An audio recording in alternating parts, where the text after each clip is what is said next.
The positive school of criminology developed the first scientific perspectives on crime and criminals.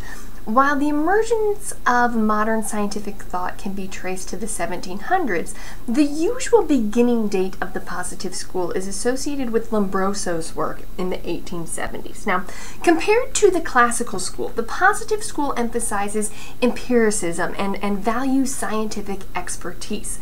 So positivism isn't actually a theory, but rather it's a philosophy that's related to the use of science in regulating the world around us. Major scientific developments in the late 19th century really provided fertile ground for the emergence of positive criminology. Charles Darwin's On the Origins of the Species was published in 1850, and subsequently The Descent of Man in 1871 really set the intellectual tone. And this Darwinian context cannot be overstated. You know, at this point in time, there is a lot of optimism that science could provide the answers to many questions and solutions to diverse human problems. And scientists were becoming aware that the deterrence framework that was kind of embedded in that classical school did not really explain the distribution of crime. So, given the context of this period of time, it's not surprising that criminologists turned to science, or that the earliest positivists kind of emulated Darwin's theories. Now, aside from Darwin, think about everything that was going on in the world at the beginning of the 20th century. All right? It's important that we take a look at the social heritage as well as that intellectual heritage. We had advanced communications. The Statue of Liberty was unveiled. The Eiffel Tower was completed. Vincent van Gogh was painting. This is when the automobile and the airplane, electric lighting were all being introduced, and we discovered germs and subsequently how to combat them. Sigmund Freud developed psychoanalysis. Albert Einstein was pronouncing his theory of relativity. This was a period of time when the application of science to problems of everyday life was really central to the creations of the 19th and early 20th century. So they really embraced biological variables, all right? It's kind of moving, from that scientific influence into really embracing biological variables. And you'll see that some of these positive theories were attempting to explain crime in terms of biological makeup, predisposing some people to commit crime. And eventually it also incorporates psychological variables and social variables as well. Now, I want you to keep in mind that positivism takes many different forms, okay? Positivists with different disciplinary identities are going to disagree over what variables might explain crime. But positivist thinking can broadly be divided into three different camps that we're going to see in this lecture: the biological camp, the psychological camp, and the sociological camp. The common ground for positivistic theories can be seen clearly in two different aspects: empiricism and determinism. All right? Empiricism is rooted in the collection of empirical data. All right? It presumes that knowledge can only be discovered by means of observation and experience. So it insists that criminologists employ the scientific method to seek answers to their questions. Think back to the classical criminologists, right? These guys were philosophers. They engaged in kind of armchair theorizing about crime. They assumed that there were no individual differences between criminals and non-criminals that needed any explanation. It was really the differences in the criminal justice system that were thought to matter, right? Positivists, on the other hand, were scientists. They were mathematicians. They were doctors. They were astronomers. So naturally, they were going to be rooted in this concept of empiricism. The second element in positivism assumes that individual differences are rooted in factors beyond, or at least not entirely within, the control of individuals. Thus, they thought that the offender's behavior was determined by something other than his free-willed choice. We're going to start by looking at early biological positivism, and these were individuals who emphasized the role that physical characteristics might play, right? And the best example of early biological positivism is what's referred to as phrenology. Right? Phrenology was introduced by Franz Joseph Gall. Spurzheim also contributed to this school of thought, but this was in the late 1700s, early 1800s. And phrenology is when these individuals examined head structure, right? They examined bumps on the head, and these were assumed to be related to behavior, right? So they took scientific measurements of the head and basically thought that bumps on the head were indications of physiological propensities, including propensities to engage in crime, right? This was really popular in the United States in about the 1830s and 1840s. Early positivism also included looking at geography and looking at different social features and the role that they played in people's behaviors as well. Guéret and Quetelet were cartographers, right? They were cartographers, 1820s, 1840, through about the 1840s. Guéret is credited with being one of the first creators of maps of crime, right? We use crime maps now, but it wasn't really until Guéret that we started using them. And Guéret is kind of created social statistics, right? And he used these statistics by, or developed these statistics by combining nations' new social data collections with geographical areas, right? And interestingly, when he did this, he found that wealthy areas had high property crime, and he also found that areas with low education had lower rates of violent crime, right? So this was really the creation of the first crime maps. Quetelet was a mathematician, right? So he was able to use very sophisticated statistics.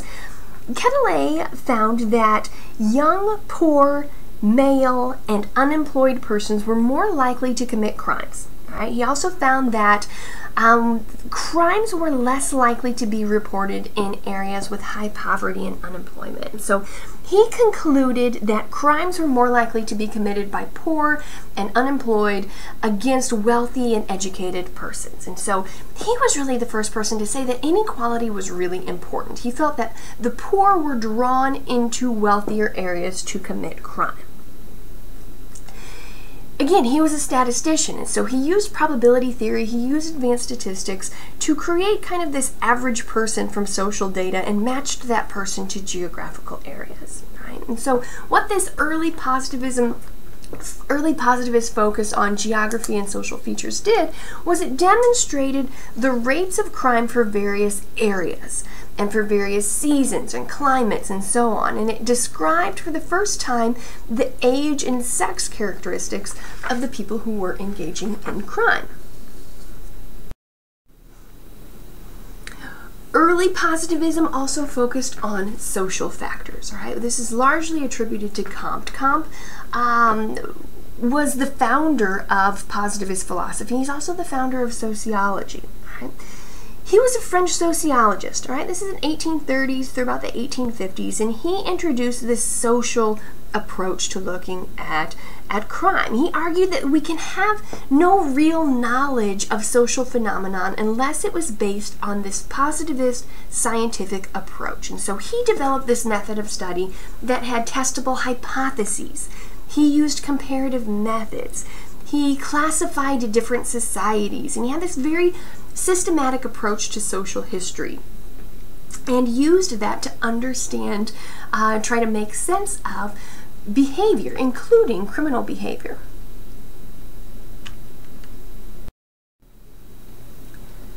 Another early positivist that came, shortly after Comte was Tarde. And Tarde developed the laws of imitations, and this was another social theory of crime that basically said the principles that govern the process by which people become criminals. Basically, what Tarde was saying is that people learn crime just as others learn legitimate trades, right? And so he said that people are going to imitate others in proportion to how close they are and how much contact they have. Tarde said that in cities, that imitation and change is very fast. Right? He said that we see this in fashions and in fads in cities, that they're changing constantly. In the countryside, though, he said that change is slow and customs start to set in. In regard to imitation then, he said that people who are inferior in society usually try to imitate those who are superior. And so he said the crimes were first committed by the rich and royal individuals, and then they were copied or they were imitated by those in the lower classes.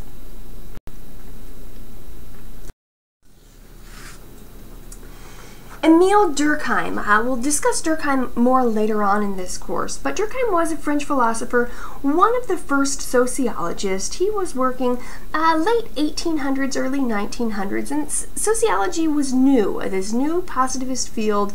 This was a period in time when we were experiencing rapid industrialization in Europe after that French Revolution.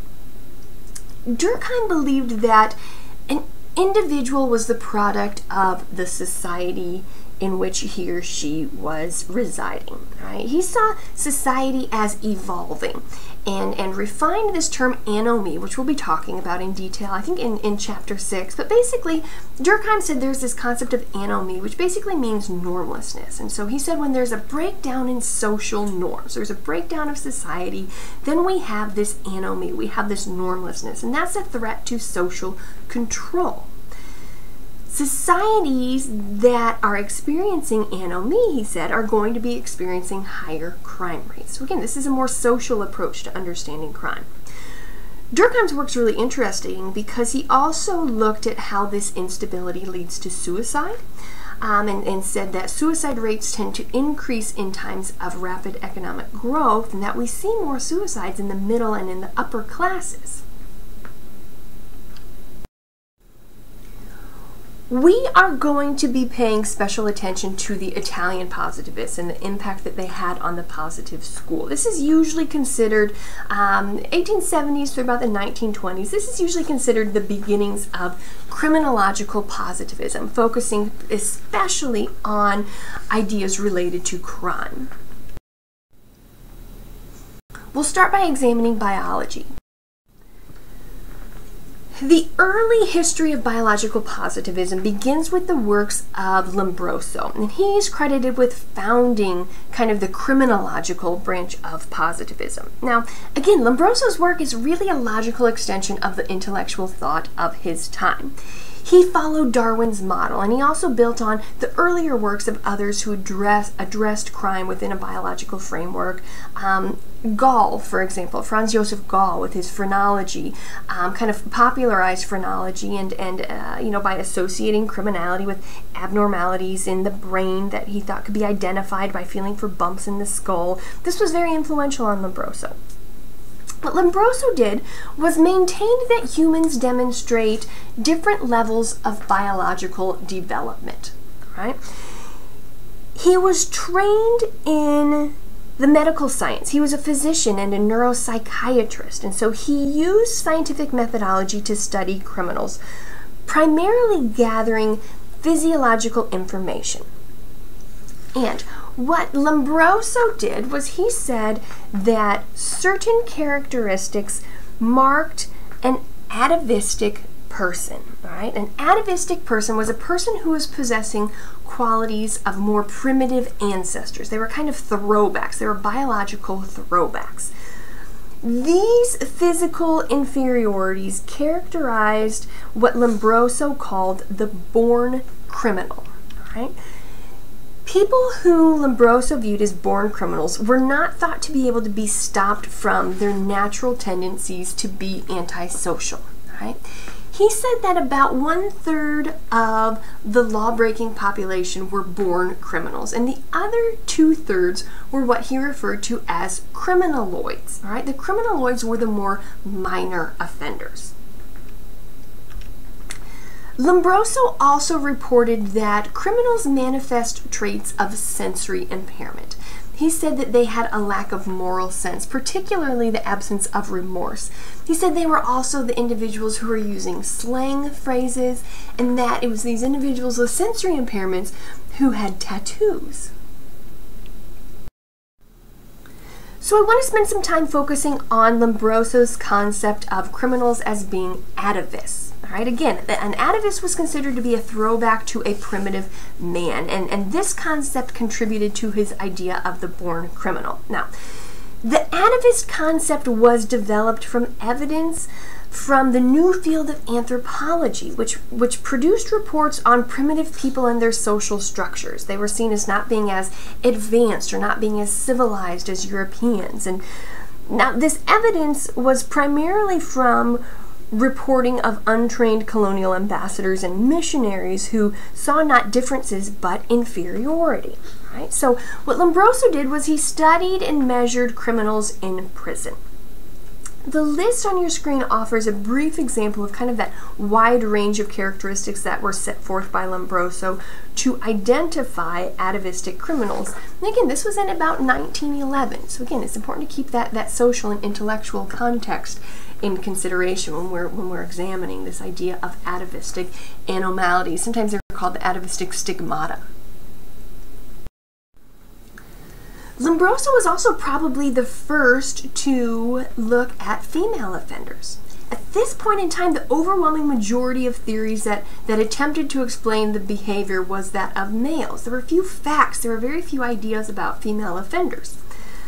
Lombroso and his son-in-law pioneered this study of crime by women, and they employed the same framework that he had used earlier when he published The Female Offender. And what they did, they measured various body parts of the woman and noted physical irregularities in women in prison and women who were coming before the courts. They associated female offenders with features such as occipital irregularities. They said that most of these women had very narrow foreheads and prominent cheekbones and kind of this virile form of face. Garofalo was a student of Lombroso's and continued his work from about 1881 to 1885. And what Garofalo did was trace the roots of criminal behavior to psychological features which he called moral anomalies or psychic anomalies. He outlined what he called were natural crimes, and these were those that, what he said, offended the basic moral sentiments of having respect for the property of others and having kind of that revulsion against the infliction of suffering on others. Right? Garofalo was somewhat different from those classical theorists because he supported the death penalty, because he said that we need to use the death penalty to rid society of its maladapted members. He was also a proponent of social Darwinism, which included death or incarceration or exile as a means of reducing the criminal population.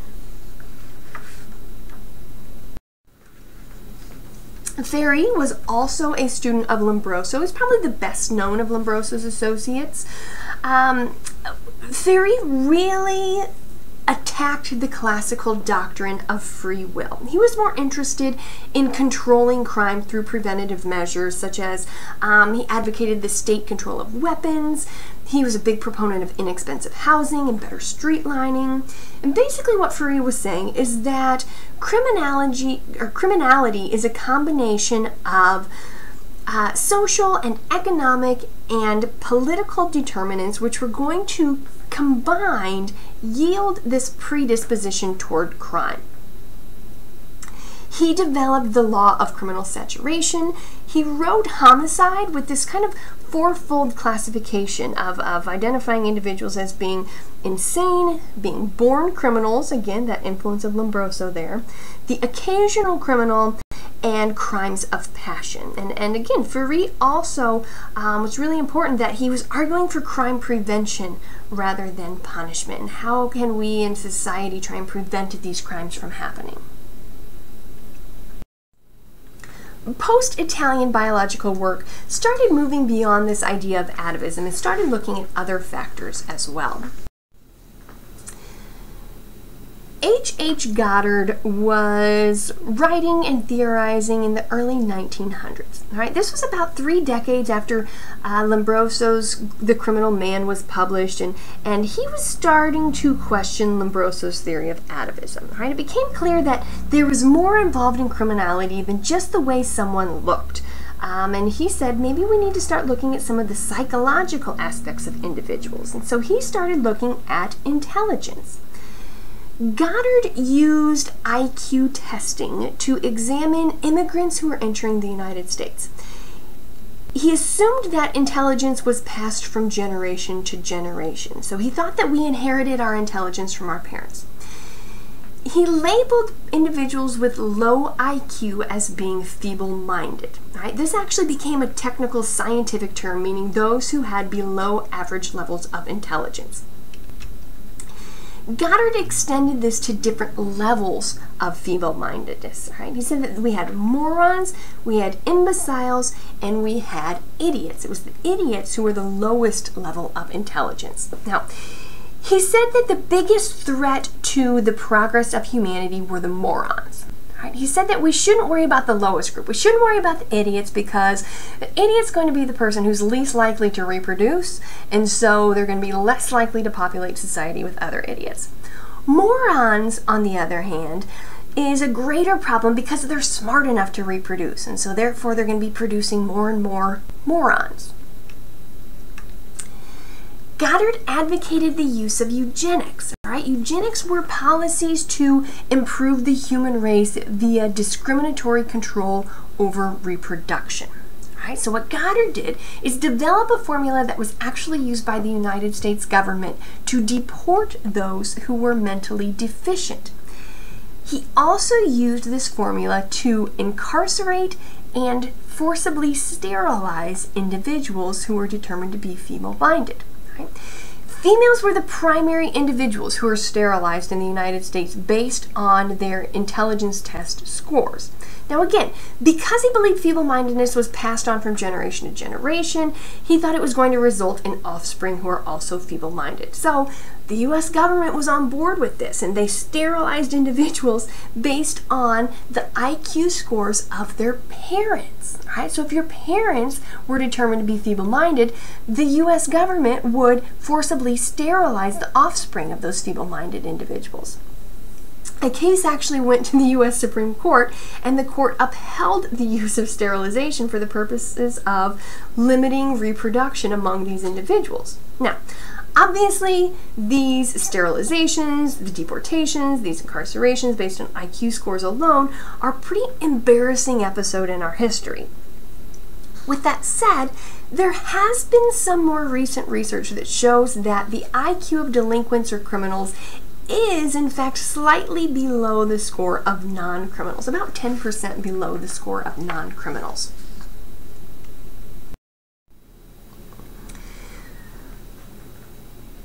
Following the work of those Italian positivists, including Lombroso, there was an expansion of this effort in the biological area as well. Sheldon published Varieties of Delinquent Youth, and basically what this was a body type theory, right? And this body type theory suggested that certain physical features resulted in a propensity to crime, right? Sheldon's the most quoted. There are others who also worked in this area of looking at bodies, but what Sheldon did was studied 200 young men who had been referred to a rehabilitation facility in Boston, right? What Sheldon was doing was linking someone's physique to their temperament, right? And so he identified 3 different categories of somatotypes or different body types, right? He labeled endomorphs, who were thought to be soft and round, and so he thought because they were softer and rounder, they were more relaxed, they tended to be more extroverted. Mesomorphs were very muscular, and so because they were muscular body types, they were more dynamic, and he thought they would be more assertive and aggressive.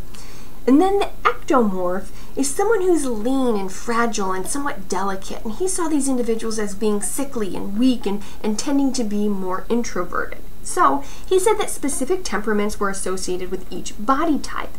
What Sheldon found was that delinquents were decidedly higher in mesomorphy and tended to be lower in ectomorphy.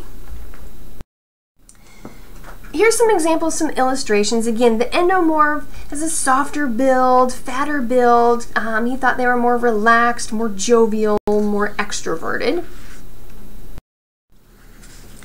these are your mesomorph. This is a person of muscular build who's larger boned, and he said that these people were more aggressive and action oriented, and they were outgoing and had this extroverted personality. And what Sheldon found was that delinquents were most often of the mesomorph body type. And then finally there's ectomorphs, and again this is a person who's small boned and lean and frail, and what Sheldon said was that these people tended to be more sensitive and have an introverted personality.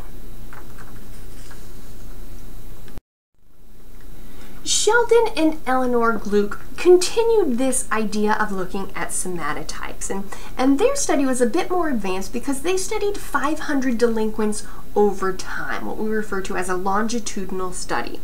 They used photographs of delinquents. They didn't actually measure the kids themselves, but in using these photographs over time, they linked mesomorphs to delinquency. Now, they didn't pay any consideration to rapid body change like sometimes we experience in puberty. They also found that careless household routines, kind of a lack of interaction and time spent with family, also played a role in looking at delinquency. What's really interesting about these, the study of Sheldon and Eleanor Gluck, is that these data again became popular in the 1990s. There were researchers that literally stumbled on boxes and boxes of data that the Glucks had stored in the basement of their university. There's another researcher down there and tripped over these boxes of data that people didn't know still existed. We didn't know the data were still available. So these researchers used this old data to create new, more modern theories that are really popular in criminology in present day based on these old data from the Glucks. Biological criminology began to lose ground in kind of the field of criminology in the 1920s and 1930s. And there were really two factors that contributed to this. The first was the close association of biological explanations of crime with the Nazi and fascist movements. These movements really led to their being inextricably tied to the notion of racism. The extreme biological positivism advocated by guys like Hitler and Mussolini was used as the basis for genocidal policies. So understandably, this established a political climate that kind of rejected and remained unreceptive to biological variables and crime for a number of decades. The second factor that contributed to the end of the biological school of thought was the work of Edwin Sutherland. Sutherland was a sociologist who sought to sort of elevate criminology to its own discipline within sociology, and he really wanted to disassociate criminology from biology and psychology. And so he sort of alone steered mainstream criminology down a sociological path, really starting in the 1940s. So just a few decades after Lombroso's work, these biological explanations for crime were kind of passé, they were disreputable, and even somewhat taboo. As you'll learn throughout the course of this class, it's really those sociological variables that, for the most part, continue to dominate the field of criminology. Now, whereas the previous section addressed the early positive school perspectives of criminality, including the work of people like Lombroso and Sheldon, there are more modern biological studies that took place in the 20th century. Family studies is a good example. Efforts have been made to link genetic traits to criminal behavior by studying families in which criminal activity has been widespread through generations. In the late 19th, early 20th century, there was observation of widespread deviant behavior within families, which was viewed as explicable by genetics. Right? Little thought was given to environmental influences or the need to control for other factors that might cause both deviance and particular biological characteristics. Okay? One of the early classics in the study of what we refer to as degenerate families is Henry Goddard's The Kallikak Family. What Goddard did was attempt to test the proposition that criminality is more likely to be found in certain families, which would suggest then that crime is in fact inherited. The picture on the left-hand side of your screen is of the Kallikak family, and it's up there because Goddard thought that many of the children in this family looked like criminals, which, if you think back to the previous section, kind of fit Lombroso's theory of stigmata. Now, what we've learned since Goddard did this research is that many of these photographs were actually altered to make the subjects appear more evil. They altered their facial features, they altered their eyes. It's like Photoshop back in the early 1900s.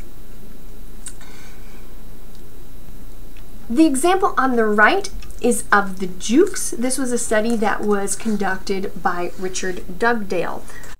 Dugdale also looked at descendants in one particular family to look at individuals and kind of what became of them. We'll talk about both of these in more detail. We'll start by looking at the Kallikak family. Goddard and his assistants studied more than 300 families, but the Kallikak family remains the most famous of all of these.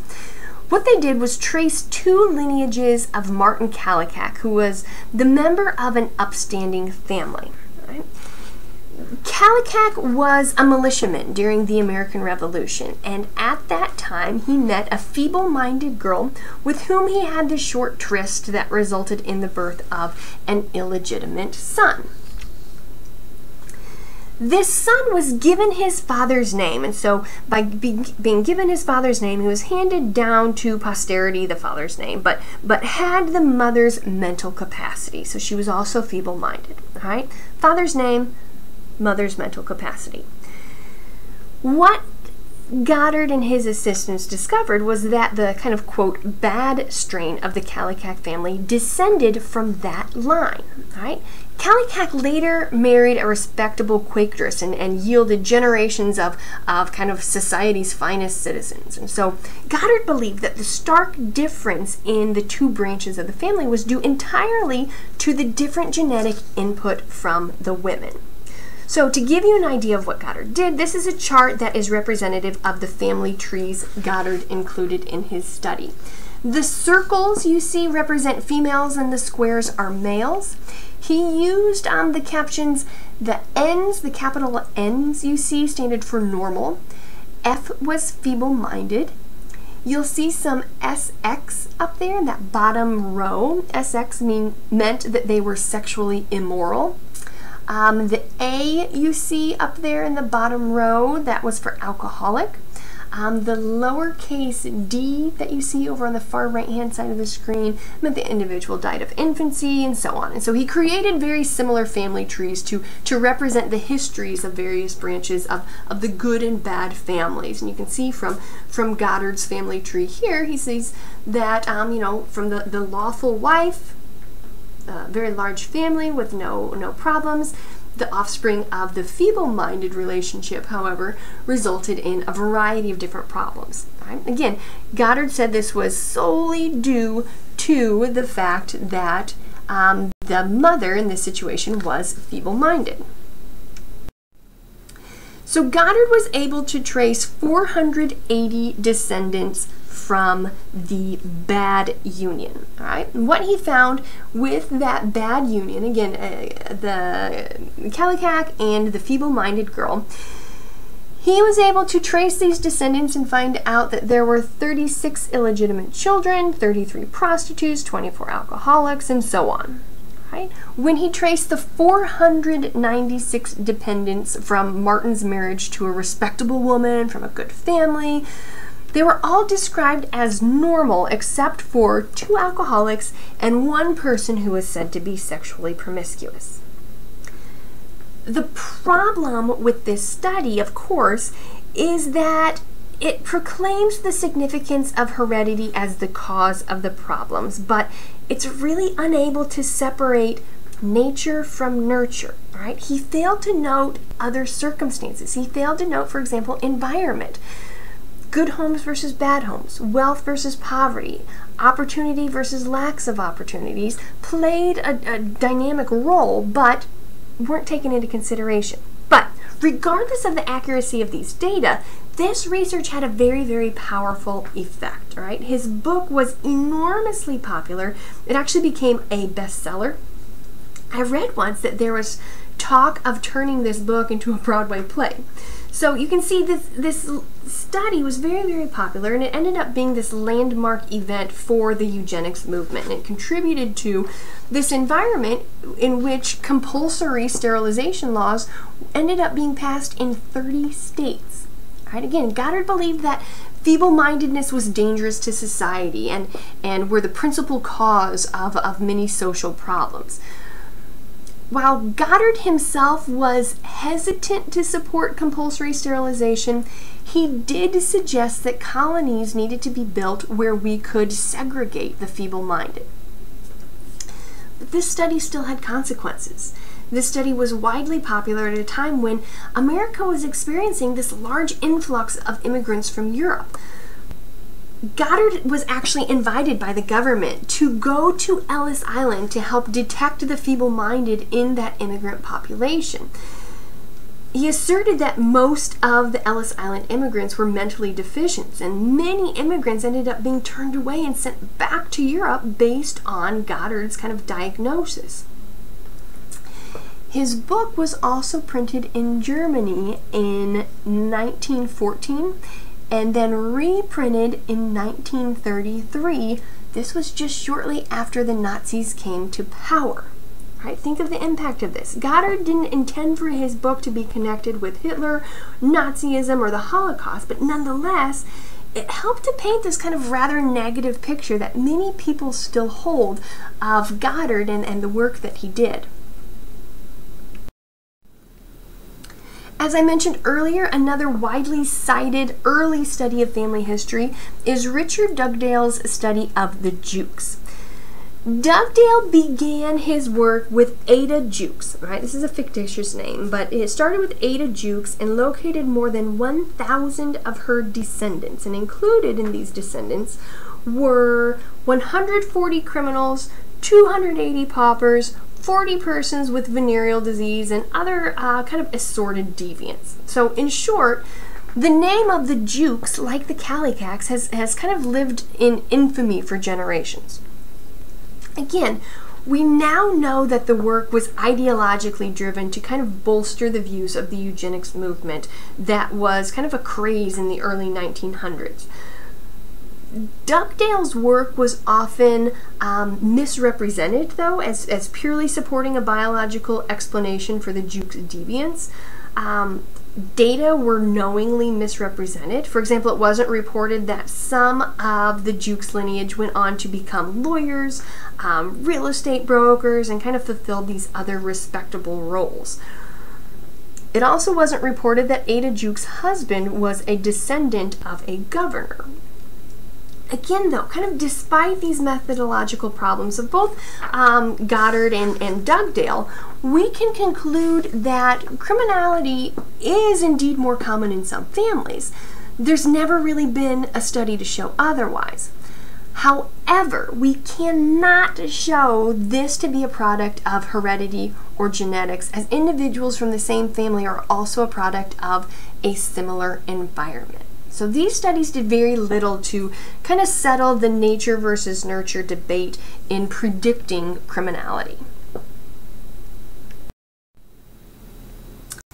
This next section is going to be bonus material. This is in a lot more detail in addition to what you have in your textbook.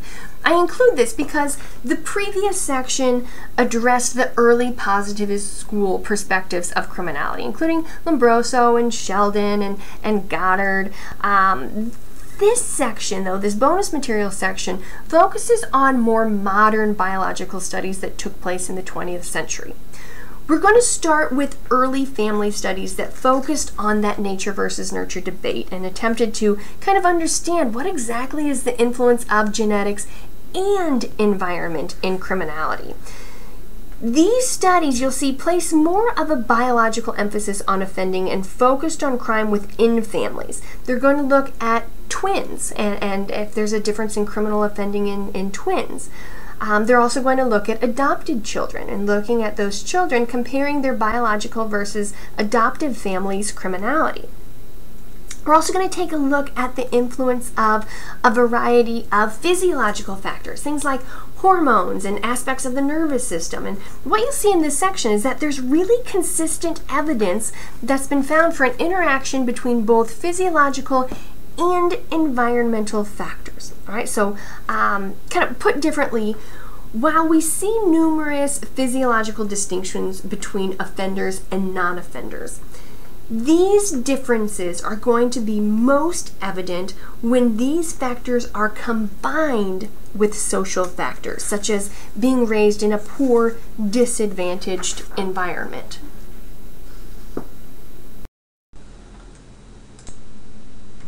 In order for you to understand current approaches in biocriminology, it's important that we recognize those prior studies from the biological and psychological perspectives.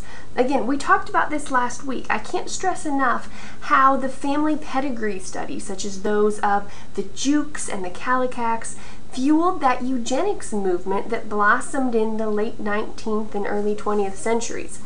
These ideas informed government policy for contending with crime. This is the U.S. Supreme Court case of Buck versus Bell in 1927, and this exemplifies the impact of the eugenics movement on law.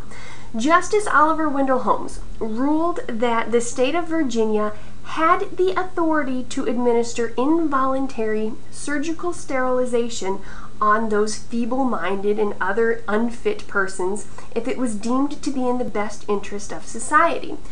What Justice Holmes said, if you look on your screen, said it's better for all the world if instead of waiting to execute degenerate offspring for crime or to let them starve for their imbecility, society can prevent those who are manifestly unfit from continuing their kind.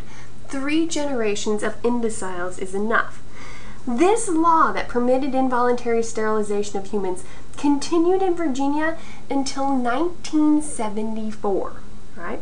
So as the 20th century unfolded, criminologists became increasingly uncomfortable with these biological explanations of crime, and the overwhelming rejection of a biological criminological perspective was not the result of cumulative scientific research, but primarily this ideological response to these horrific abuses of science. Fast forward now to modern biocriminology. It's somewhat different from prior theorizing and application from the positivist school. Recent research has demonstrated that crime has psychobiological aspects. We see biochemical abnormalities and things that strongly suggest that some people do have some sort of genetic predisposition to criminality. So once again, we are considering that there are traits that predispose people to criminality, and these traits might be passed from a parent to child through those genes. So what we're going to focus on, we're going to look at what's referred to as XYY syndrome. It's a chromosomal abnormality. We're going to take a look at twin studies that have adopted or that have examined twin siblings, adoption studies as well as going back to this IQ debate that we've already talked about. So there's this ongoing debate, and I've mentioned it before, about nature versus nurture, but that debate needs to stop. We need to stop debating, is it nature or is it nurture, because we know that people are the products of both. We're products of both our environment as well as genetic factors. It's not one or the other, it's a combination of the two. By looking first at twin and adoption studies, we can get an idea of how nature and nurture interact. So, twin studies. are designed to examine the concordance rates between different types of twin pairs. All right, you have monozygotic twins, your MZ twin pairs. These are identical twins. This is when there is a single fertilized egg that divides into two different embryos. These twins share all of their genes.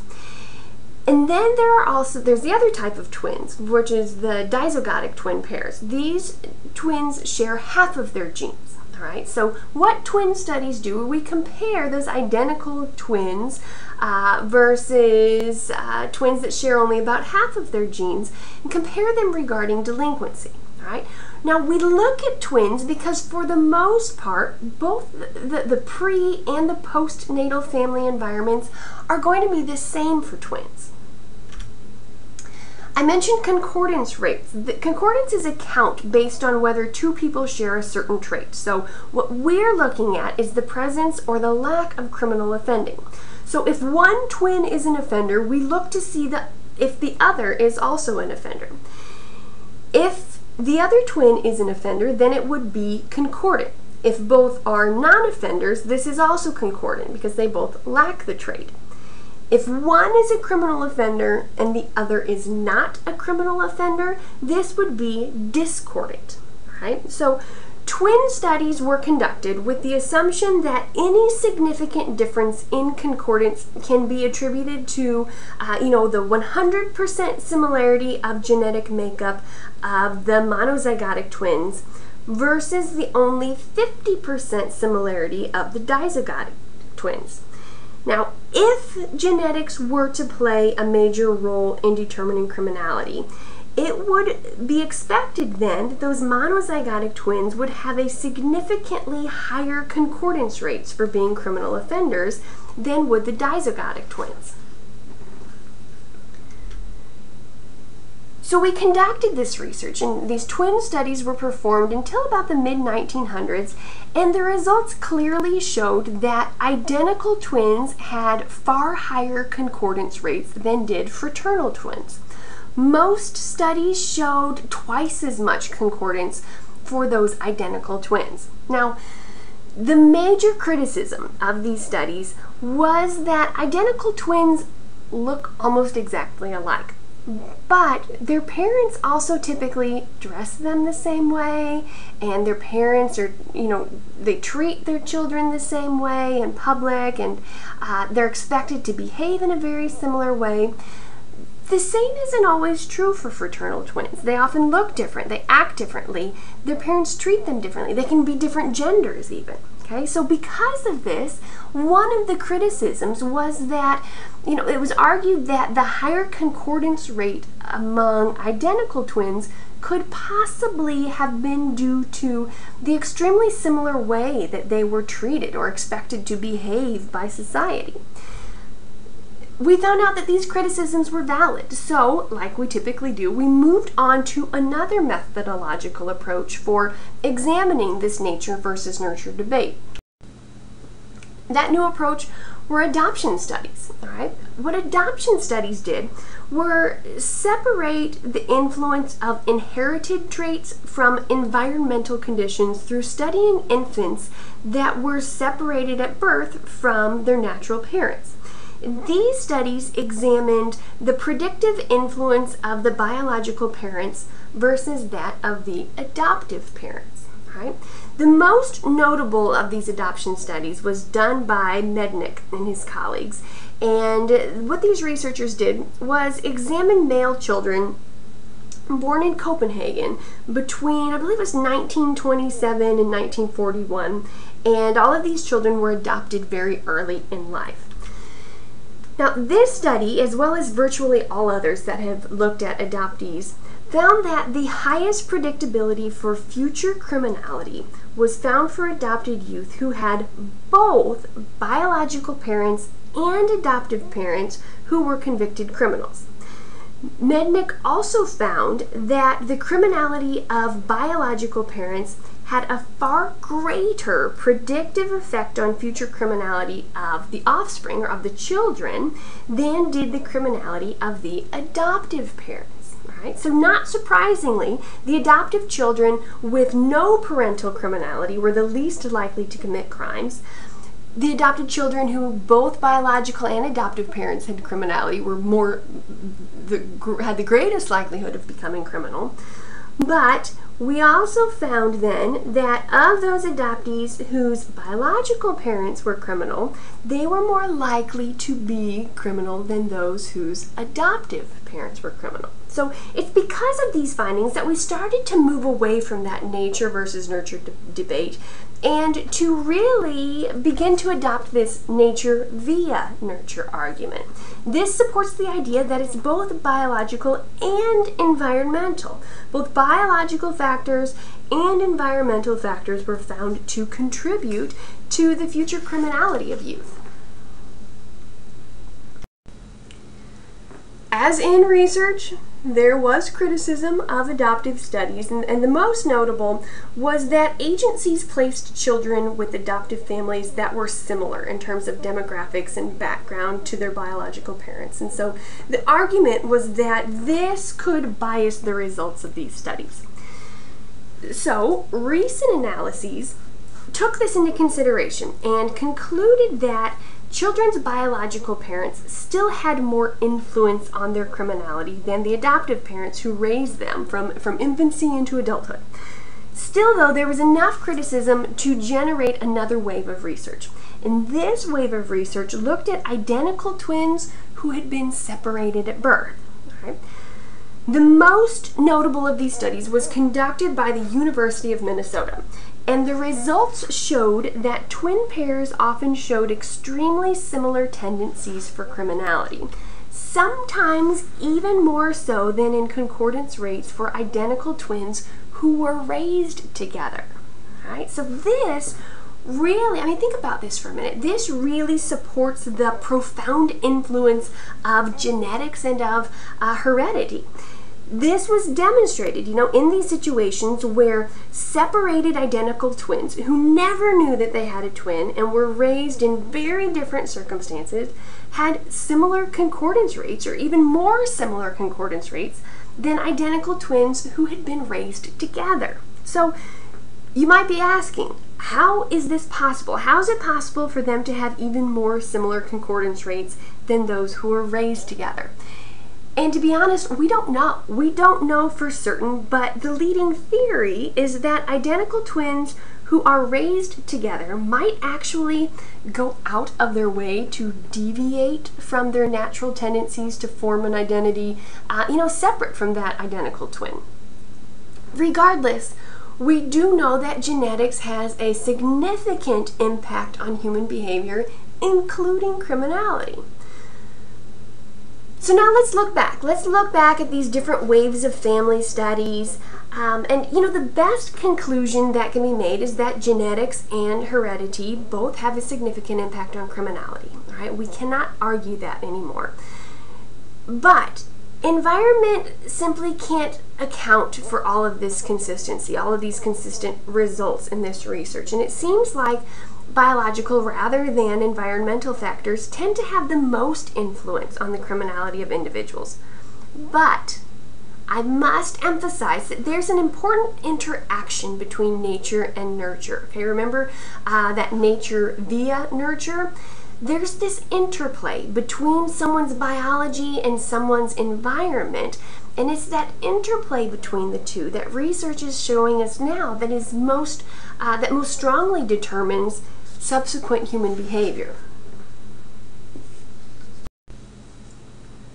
So further examining these biological studies in regard to criminality, we can look at cytogenetic studies, and these focus on the genetic makeup of individuals, paying particular attention to genetic abnormalities. Right? Many of these mutations or abnormalities typically result not from heredity, but from random mutations in an individual's chromosomes. So before we look at this any deeper, it's time for a quick science lesson. All right? As you may recall from your human biology classes, the normal chromosomal makeup for women is XX. Right? This represents they received an X chromosome from the mother and an X chromosome from the father. For males, it is XY, which represents the X from the mother and a Y chromosome from the father. However, sometimes we see genetic mutations. Okay, virtually all possible variations of chromosomes are possible. There might be XXY, might see an XYY, there's a variety of others, but we are going to focus on XYY, which is the mutation that has been most strongly linked to criminality. So XYY syndrome is a genetic condition in which a male has an extra Y chromosome. Again, typically they're XY, but in this mutation they have an extra Y chromosome. So for those who are interested, this means that this individual has a total of 47 chromosomes instead of the more usual 46. Right? It's estimated that this occurs in about 1 in 1,000 male births. So one of the first studies that examined this influence of XYY sampled 200 men who were in a mental hospital. Right? Because this mutation occurs in about 1 out of every 1,000 males, we would have expected to find maybe 1 occurrence of XYY in this population, but they found 13. All right, so this suggested that individuals who have some form of mental disorder are more likely to have XYY than those who do not have a mental disorder. So, put differently, males who have XYY have at least 13 times the chance of having behavioral disorders compared with those who do not have this chromosomal abnormality. Subsequent studies have also found an effect of XYY on criminality. So, why? How does this happen? Right? It's said that this extra Y chromosome makes men more male-like. All right? Other mutations have been observed, but it's this XYY that's most commonly studied, largely due to the higher levels of testosterone that are produced in these individuals. It's quite fascinating. The overall finding is that random abnormalities in our genetic makeup can have a profound influence on our level of criminality. Now, while genetics does contribute to disposition toward criminality, the usefulness of this as it pertains to policy is obviously a bit more questionable. All right, think back to what we did with individuals who we thought were genetically different from other individuals in the past. All right, what do we do with? How does this impact policy? What do we do with this information once we know it? And this is debatable. This is questionable. This is where ethical debates come into play. We have not found a direct link between genes and violence. However, it's worth thinking about the implications of these findings. Again, how might policymakers use this research? How do we, say, identify potential criminals and intervene before their criminal careers begin? Right? It's worth noting that IQ falls into this nature versus nurture debate. We've talked about IQ in here. We talked about Goddard and feeble-mindedness. And we know that there is a link between low IQ and criminality. What we're not as certain about is whether intelligence is genetically or environmentally determined. All right? There's research supporting both arguments, but again, keep in mind, think about the implications of these findings. What do we do with this information once we know it?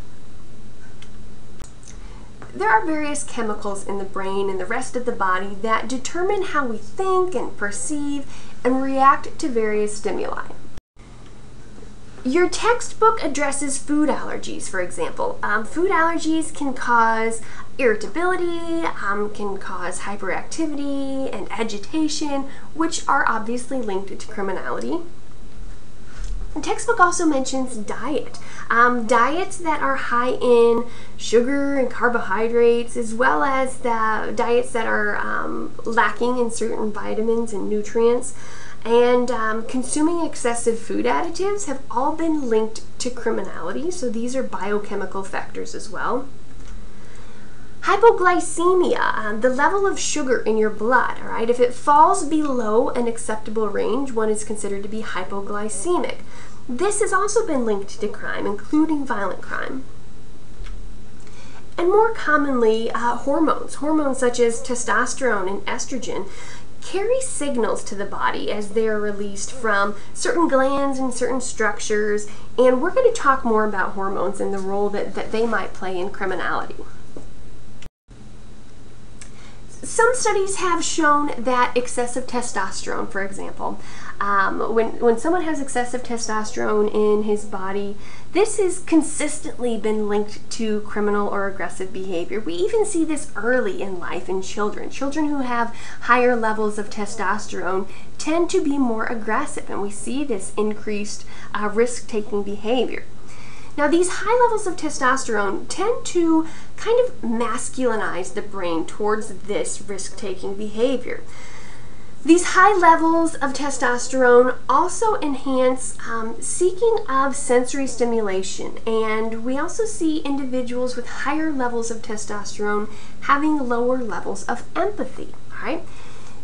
These consequences have profound implications for criminal activity, and they're more likely to occur in males than in females. With that said, hormonal changes in females can also cause criminal behavior.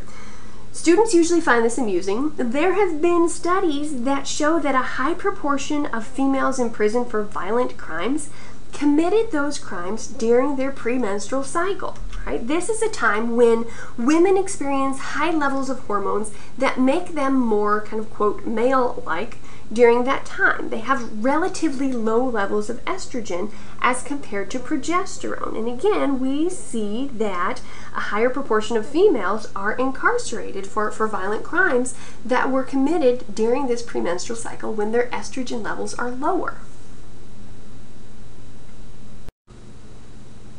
Neurocriminology. All right, let's break this down. Neurology is the study of the nervous system. Right, your nervous system is, again, another science review here. Your nervous system is the part of the body that coordinates both voluntary and involuntary actions, and it also transmits signals to and from various parts of the body. So neurology, your nervous system is basically your body's, think of it as your electrical wiring. It's your brain and your spinal cord and various nerves throughout the body. So neurocriminology tends to focus primarily in the brain, all right? Specifically, neurocriminology looks at the brains of criminals.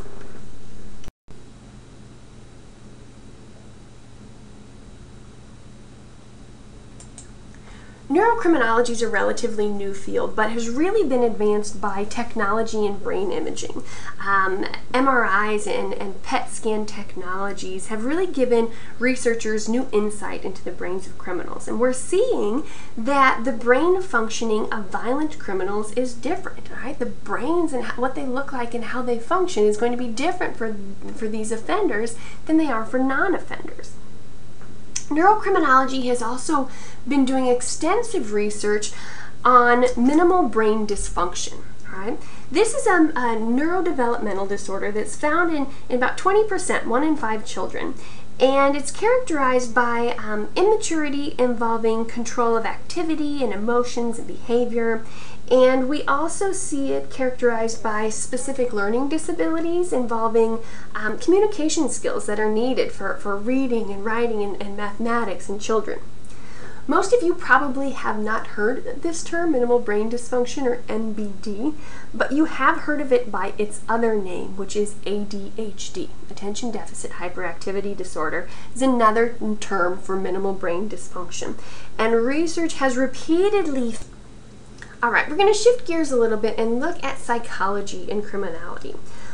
We apply psychology to criminality in a variety of ways. One of the most common is in studying how aggression is learned. But we also are interested in which situations promote violent or delinquent reactions. We also are interested in how personality factors are related to crime. And of course, what students are often interested in is how various mental disorders are associated with criminality. The psychoanalytic theory attributes delinquent and criminal behavior to at least 3 possible causes. They're outlined on your screen. The first is a conscience that so overbearing that it arouses those feelings of guilt. All right, so you're feeling guilty because of this overbearing conscience that you have. The second is a conscience that's so weak that it cannot control an individual impulses. A person is so high in impulsivity that his or her conscience is not able to control for those impulsive desires. And then finally, that need for immediate gratification, not being able to delay gratification, but instead needing it instantaneously. You guys have all heard of Sigmund Freud. Freud was the founder of psychoanalysis. Right? And what Freud said was that an individual's psychological well-being basically depends on this healthy interaction between three basic components of the human psyche. All right? He identified these three different components as the id, the ego, and the superego. All right? Freud thought that criminality may result from an overactive superego or an overactive conscience, right? He thought that those people, through his psychoanalysis technique that he developed, he thought that people who were suffering from unbearable guilt, right? They had this unbearable guilt, they had this overactive superego. He thought that these individuals committed crime in order to be apprehended and in order to be punished, right? Because they had such that strong sense of guilt, they wanted to be caught, they wanted to be punished, and once they were punished, they felt better. Interestingly, crime can also result from a superego that is too weak, right? Freud initially said it's because their superego is too strong, but crime can also result from a superego that's too weak in a situation where, for example, someone is unable to control their impulses, those impulses of the id, right? With a weak superego, you don't have that conscience to kind of counteract those urges for gratification that come from what Freud identified as the id.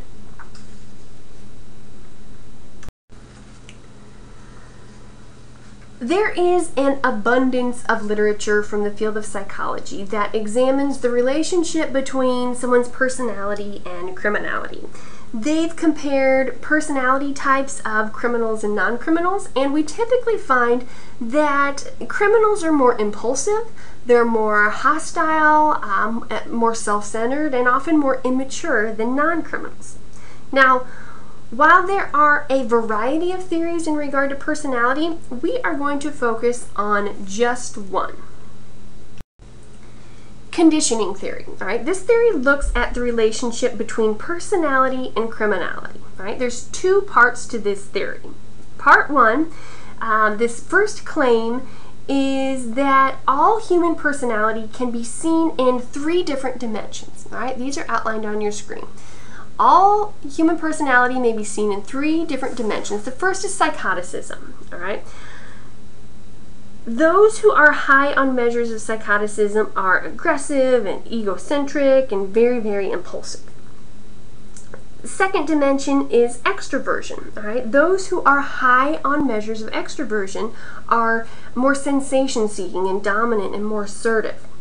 And then finally, high scorers on scales assessing neuroticism often have low self-esteem and excessive anxiety, and we see very, very wide mood swings. All right? Research has shown that criminals uniformly score higher on each of these dimensions than do non-criminals. All right? So that's the first part of the theory.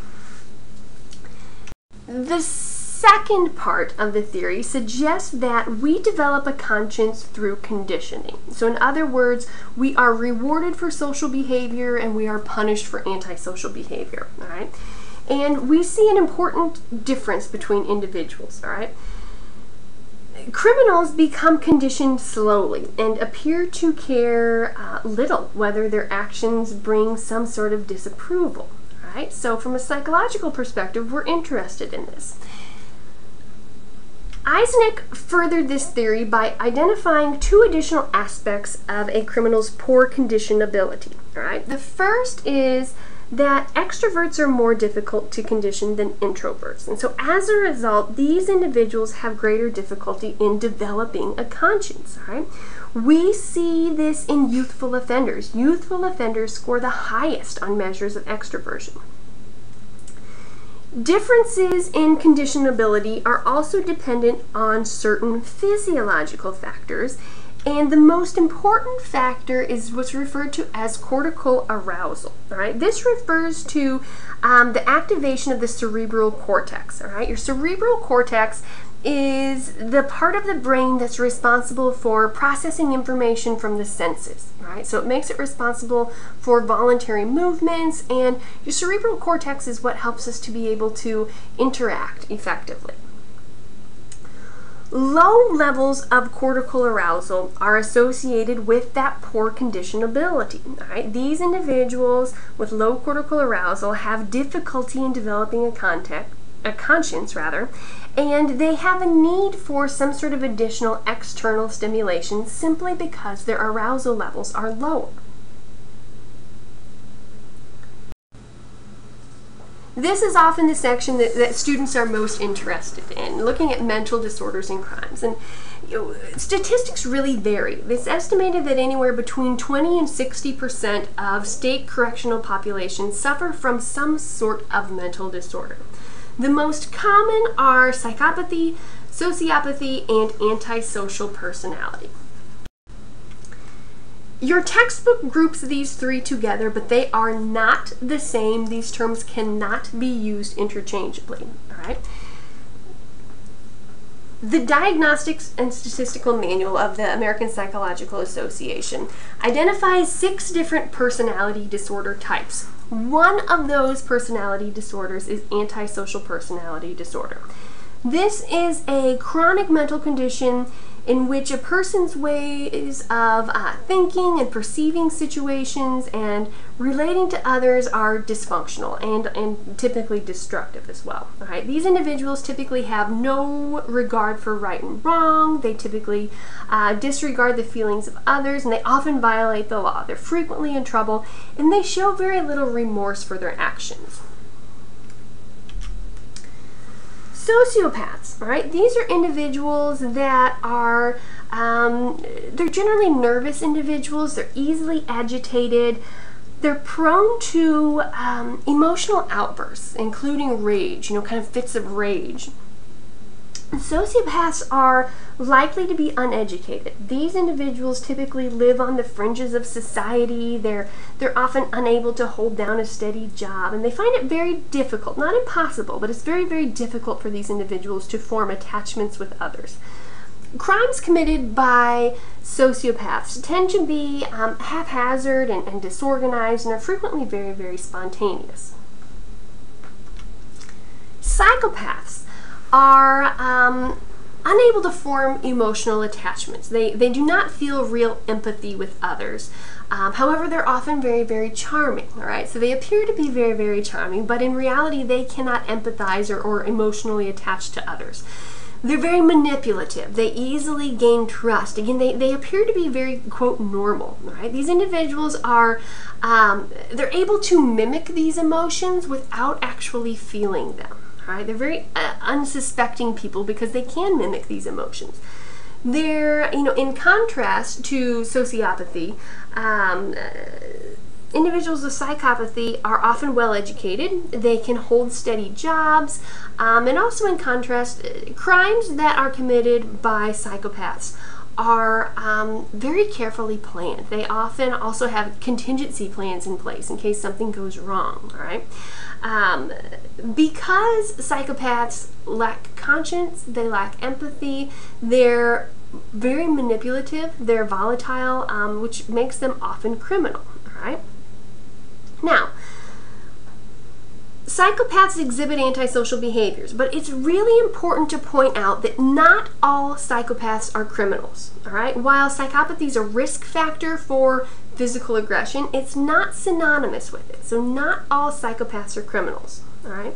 So if we're looking at these in terms of kind of comparing and contrasting, all right, in terms of personality disorders, they share some behavioral traits, right? Psychopaths and sociopaths, both groups of individuals tend to have a disregard for laws and social mores. They don't have much regard for the rights of others. Neither group really feels remorse or feels guilt. and we do see an increased tendency to display violent behavior. All right. Now, this is where we can look at that nature versus nurture again. Sociopathy is believed to be more the result of nature or one's environment. Okay, oftentimes it's the result of some sort of childhood trauma or physical or emotional abuse. Psychopathy, on the other hand, is believed to be the result of nature or one's genetics. It's some sort of physiological defect in which the part of the brain that's responsible for impulse control and emotions is underdeveloped. It should be pretty evident now what some of the differences are between the classical and positivist perspectives, but it's really going to be important that you recognize a variety of these differences.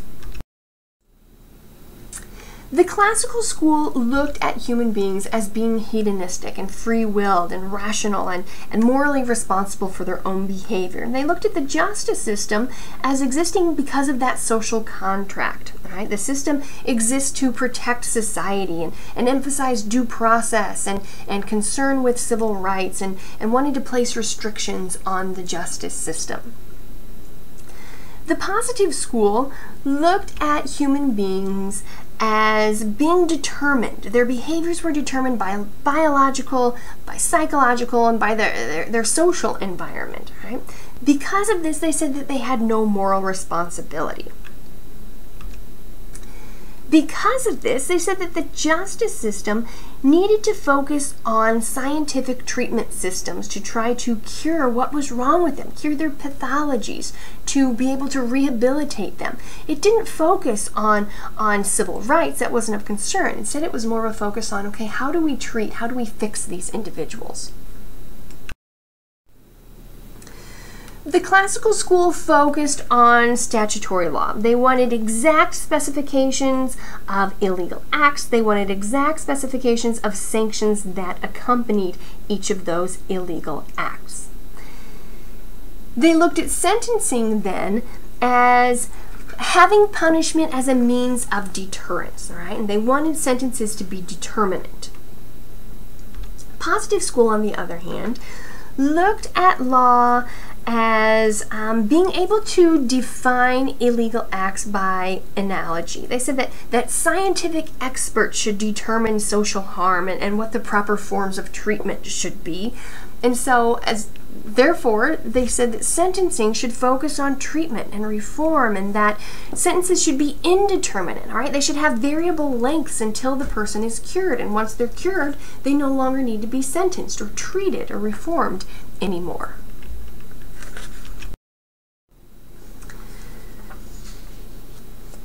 The experts of the classical school, it's very obvious, they were philosophers, they focused on social reform.